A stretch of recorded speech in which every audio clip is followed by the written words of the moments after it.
Welcome to This Just In, the show bringing you the latest advancements in healthcare, strategy, innovation, and public policy. And now, for the fastest voice in healthcare, here's your host, Justin Barnes. Welcome back to This Just In Radio Show, broadcasting live from the Georgia HIMSS Annual Conference in Atlanta, the health IT capital of America. I'm very excited to introduce my next guest, new friend of the show, longtime friend of mine, Jeff Buda, Vice President of Operations and CIO from Atrium Health Floyd. Welcome to the show, my friend. Thanks, Justin. I appreciate it. Great to have you here. It's good to be here. So, has it been an action-packed morning so far? It has. I was a little late getting here. I had some things going on, but so far it's been great. Well, you've been, we'll dive into the conference a little bit and some strategy and all that good stuff, but you've been a long-time supporter of Georgia HIMSS, HIMSS in general, Georgia HIMSS. So I guess starting off there, what do you've been giving back for a long time, but what motivates you to give back? What do you get from this type of engagement? Yeah, I think I reached a point in my career where I had, several people had helped support me throughout different phases of my career. I felt like it was time to give back, and one of the best ways was through Georgia HIMSS. I'd been a longtime member, Yes. And had been a participant through multiple states where I'd lived throughout my career. And so when I came down here to Georgia about 15 years ago, got involved with the HIMSS organization, became a member of the board probably about 8-9 years ago, I guess. Yeah, that's where we first served together. Yes, yeah. And so, and it's been great. I continue to be on the board and help with the annual conference and so forth. So, yeah, Excellent. it's been good. Where'd you move from?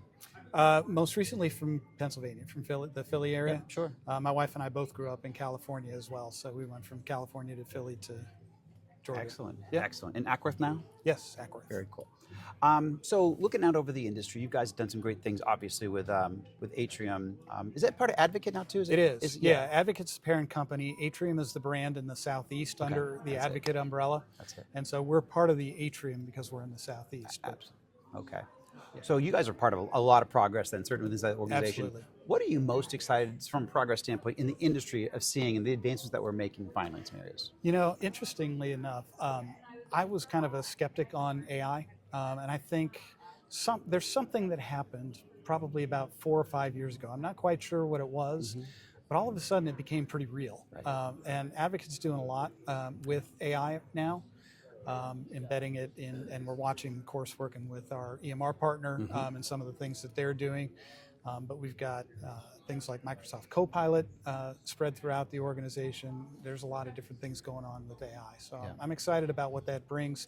Still a little bit cautious, I think, as most Rightfully people so. are, and should certainly be. smart CIOs Absolutely, absolutely. But I think it's got a lot of potential, and it's interesting to see how it's been benefiting just our clinicians and removing administrative burden, things along those lines. Are you guys doing ambient listening? We are, and Awesome. in fact, I heard a statistic recently. I can't say for sure whether or not it's true, but I believe that Advocate is the largest DAX Copilot deployment in the world at this point. So it's out there for sure. Yeah, I've heard phenomenal things. Every guest today, from a care provider standpoint, has brought up ambient listening. Yeah, and what it's been bringing. a game changer, and our physicians have given just rave reviews. Yeah, and I'll even tell you a quick story. We're talking about John Holomka offline, but he has been on my show like 4 or 5 times just in the last 5 months for some different various reasons, and he keeps on bringing up the analogy. If you're not using AI to provide care, obviously there's so much research, there's peer-reviewed articles, there's so much there that you have to bring into your knowledge base to get better, to even stay current. So from that aspect, but also example of using ambient listening in the exam room where it's picking up. So he gave the example of provider who had actually had stethoscope in his ear. The patient was talking, giving information. The actual doctor missed it. The ambient listening picked it up. It was actually an important piece of their care plan that later on got added because ambient listening picked it up. Yep. And the doctor missed it. But they're, no fault. It's just provided, again, better care. He felt, not because of just that example, but in general, where AI is going to make such a demonstrable difference in care long term, that if you're not using AI-enabled tools, AI-enabled innovation, you could, in 3 to 5 years from now, be practicing malpractice in some capacity. Yeah, you've got to use it. I think that's a fair statement, and I'll just echo some of what you just said too.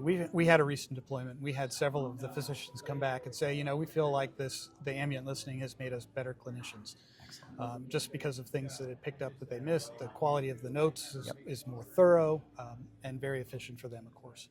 Love it. Great to hear, for sure. So what trends, and again, this kind of may feed into each other. But what healthcare or digital health trends are you seeing in the industry today? So AI is probably the most prevalent right now.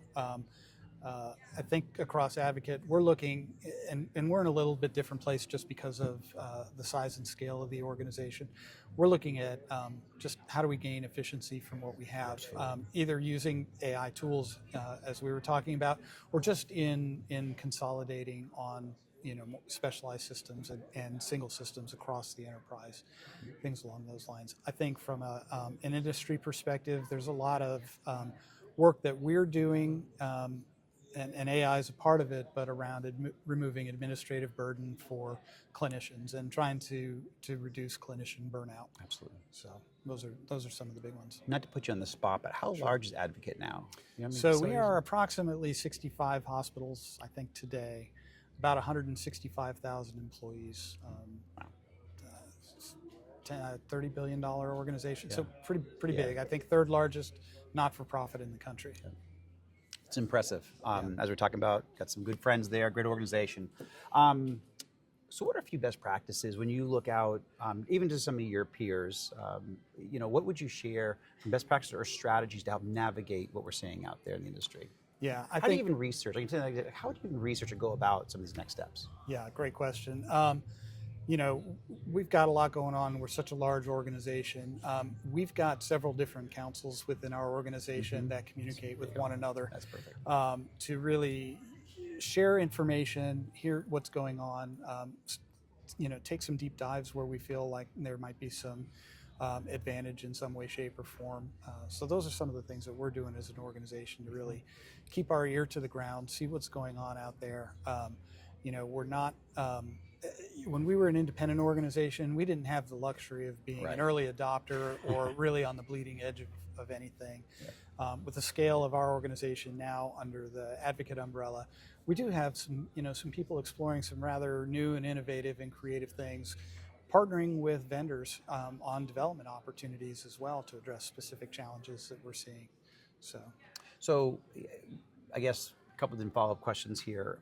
On the partner side, is there anything specific that you're seeing that, we talked about ambient listening, but any innovations there that you say, gosh, I'm keeping my eye on that. Maybe you haven't deployed it yet, or maybe you've even started. Is there anything outside that from an innovation standpoint? I'm not as connected to that as I'd like to be, but we definitely have a group of folks that are working on that. So I wish I could answer the question a little bit more succinctly, but I'm afraid I can't. So even doing following there, thinking about a couple years from now, like 2 to 3 years from now, because I know I used to say in 3 to 5 years from now, nobody can predict healthcare in 3 to 5 years from now. Right, maybe even 3 to 5 months. Correct, exactly. Let's try a couple of years.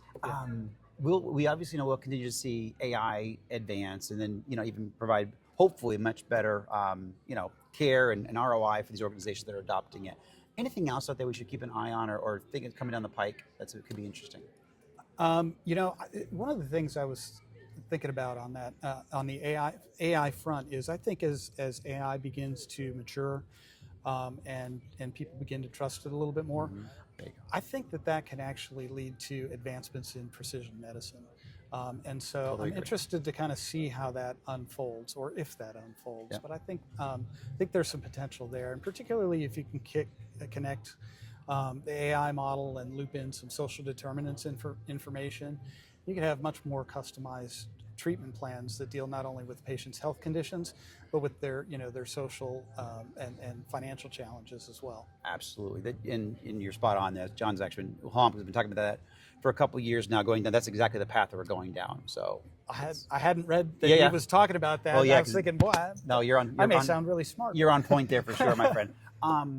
Even another piece that we're going to see, I actually just went back to school. The latest thing is I went to Stanford for graduate school and studying AI, and specifically how AI has helped me tremendously, and I'm trying to educate people to really explore what it means to them, because I talk about a lot of my show talks about the context in healthcare, but now I use AI to learn, and how it's actually, so in the educational system, it's gonna upend our institutions, because it's teaching me how to learn how I want to learn, not just the way the teacher's speaking at me, which may not be the way my brain processes information. Right. And I can tell you, I like my professors, but they're talking to the masses. Right. But now I'm used to everything being customized to me, and so now I learn through AI much faster than I learn through someone speaking at me in a class. And it can give it to you in bite-sized, understandable chunks as you need. I've used it for some personal things as well. In fact, my wife and I just went on a trip, and we knew where we were going, but we didn't really know geographically. Okay, how do we get from point A to point B, and what hotel should we stay at? And we went. There was a cruise as part of it. Where are those in relationship to the port? And so I asked AI to help plan kind of an itinerary for where we were, and 10 minutes later I had it. Yes. That's pretty awesome. Yeah, no, it's going to revolutionize a lot. So certainly it's important to understand how it can augment and help your business life and your professional life, but also personally. Yeah. It's made a huge demonstrable difference in 2 weeks in my life. So a huge difference. What do you, and a closing question here, over the next, I would say, 6 months, where do you go to seek knowledge and wisdom information? And then, what are some of the conferences coming up that you'll attend? So we've got a Chime conference coming up next. San Antonio? San Antonio. So I'll be going to that. 229 event coming up in actually in a couple. 229 is another group, professional CIO association. Okay. Excellent. Relatively new. I've been to one of their local events. They do them throughout the country, but it's a good group of people, and it's kind of an intimate dinner kind of a setting. But they're doing a regional conference in a couple of weeks, so that'll be good. Excellent. We've got some internal advocate, again, just talking about our size and scale. There's a ton of people to learn from within the organization and some of the things that are going on. We've got some upcoming events internally as well. So. Excellent. Fantastic. Jeff, thank you so much. Great to see Justin. you again. Great to see you too. I'm glad you made time for the show. Appreciate it. Absolutely. Thank Have you. a great rest of your day. Good luck at Stanford. Thank you, my friend. Yeah.